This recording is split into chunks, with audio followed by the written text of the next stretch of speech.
Welcome everyone to Raku Raku Japanese, a podcast where I do not teach the Japanese but rather talk about my experience of learning this language and the journey I'm still in, and maybe share some tips and advice for those who are thinking of learning Japanese or already learning it. I am your host, Aidaana Khasanova.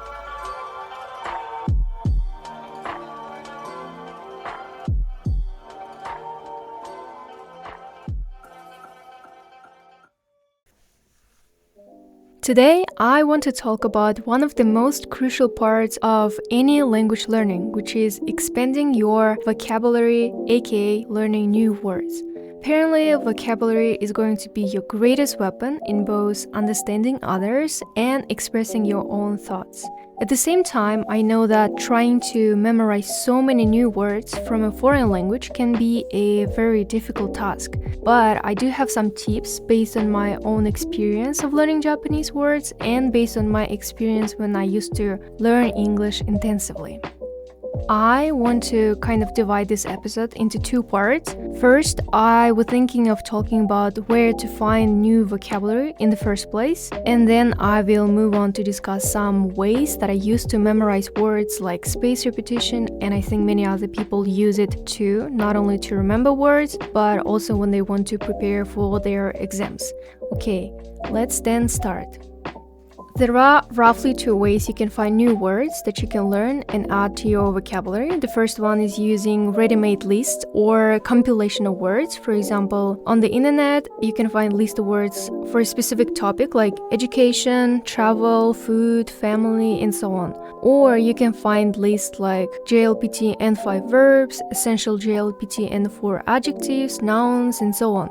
The second method is learning new words in context. It means that this time you are going to increase your vocabulary not using list of words, like compilation of words, but through real input. Basically, you listen to something in Japanese or read anything in Japanese, you will encounter some words that you don't know, and then for example, you can look them up in dictionary and maybe copy it somewhere else, for example in your copybook where you will keep all your new vocabulary. So I think that when you're a complete beginner, for the time being, it might be a good idea to start with the first approach because at this point your vocabulary is essentially zero. And you might want to increase your basic vocabulary using ready-made lists. Otherwise, you would have to check every single word when you are reading something in Japanese as a beginner. But then again, you can do whatever suits you best. You might try right away jumping into immersing yourself fully into Japanese language. Personally, as I mentioned in the previous episode, I started with a list of JLPT and 5 words. There were roughly 800 of them and I learned 500 of them. I just tried to learn all the words in that list. And it was really helpful because from that list, I learned the most frequently used words and then moved on to a bit higher level activities. However, after that, after you use some ready-made list, I suggest you to start contextual acquisition of vocabulary as soon as possible. And here there are several reasons why I think it's generally the best approach, and I would like to discuss them in more detail, but before, let me quickly describe the process itself.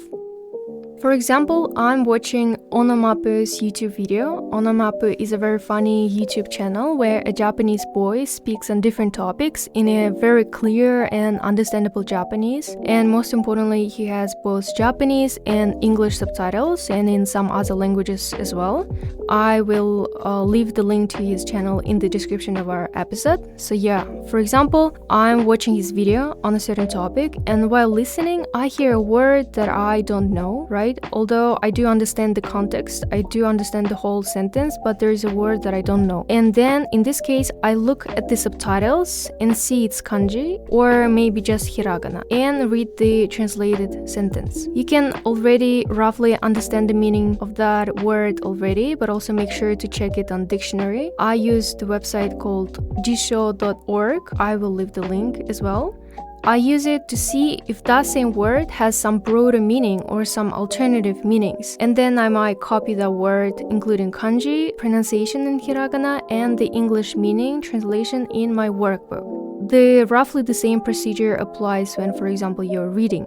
For example, I'm reading a passage in Japanese, I encounter some unknown kanji, I check it on dictionary, jisho.org, and so on, and maybe decide to copy it to my workbook. So this is the procedure itself. And now the first reason why I think that acquiring vocabulary through input, through context, is the most effective method is that, first of all, when you have a context, you can understand the meaning, the usage, and nuance of the word or phrase more fully. For example, when you just have a plain list of the words, like for example from the internet, all of them are just isolated words without any context. Here you just have the pronunciation and the translation. For example, the word shitsure. You might learn it as a word that means rudeness or impoliteness, but if you listen to conversations a lot, you might notice that Japanese often say, for example, shitsure shimasu when they want to politely enter or leave the room, or when they want to interrupt someone. And there are many other similar examples when knowing a word or phrase in context is very important. But as you can see, learning in context helps you understand the word's nuances and the color more fully.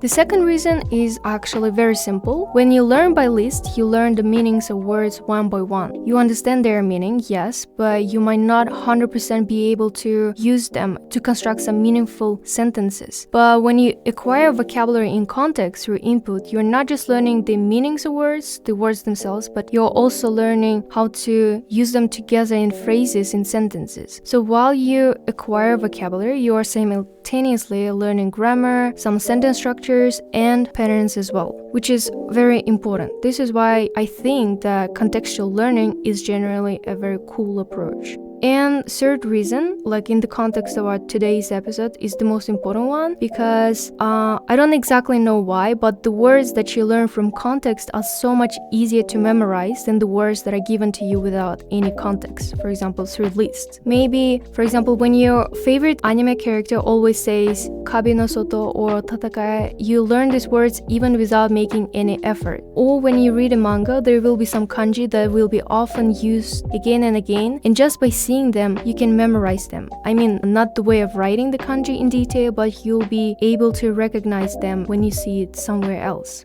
And the last reason is that acquiring vocabulary while watching something interesting or reading a story is much more fun than trying to cram and memorize long list of words that you don't know or some grammar rules. So this way of expanding your vocabulary is both efficient and more fun. So yeah, up until this moment, I mainly talked about the approach to find new words. It is through listening or reading stories or conversations. Now I will share what I do next to memorize these words. So when it comes to Japanese words, there is a double work that you have to do. First, you have to somehow know the pronunciation of the word and also the way it looks, aka its kanji. First off, I want to talk about kanji. I noticed that there are two cases that you can have in general. So the first one is when the new word that you still don't know consists of all the kanji that you already know, but this time it's just a new combination that you haven't seen yet. For example, if you know kanji for heart, for logic, and for study, and then if you combine all of them, you will get shinrigaku, which means psychology. So this seems pretty logical and easy to memorize, right? So kanji is difficult in general, but on the other hand, based on the experience, the more kanji you know, the easier it will be to learn more new words.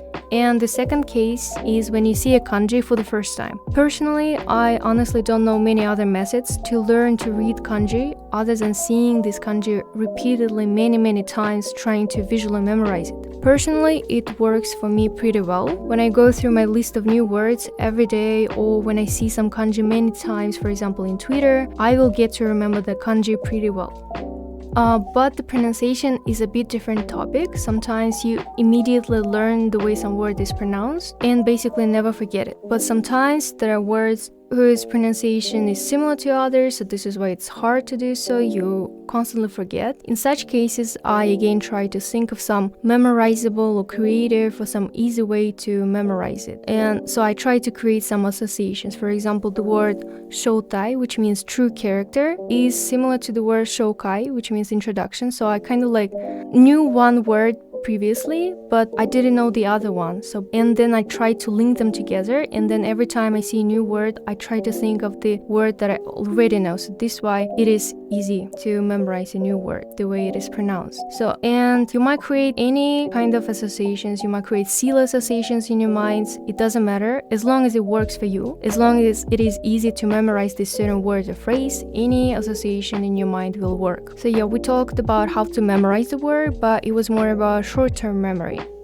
Our memory is not perfect. You might think that today you have successfully memorized the words, but if you check yourself the next week, it is very likely that you will forget the word if you don't revise it regularly. So we naturally tend to forget things, especially when it comes to learning foreign words. And here the solution is in the technique called spaced repetition. It is a very popular technique actually. Theoretically, the idea is that you review vocabulary in specific intervals. For example, if you learn a new Japanese word today, you might review it tomorrow, the day after tomorrow, and then a few days later, and then a week later, and so on. And as much as I know, there is some also research evidence that such a way of learning is indeed effective. It prevents forgetting the words easily. There is also a very popular tool, for example, in learning languages, which is called ANKI, where this is an application where they use flashcards and the technique of spaced repetition. This app will remind you to review your vocabulary at specific intervals.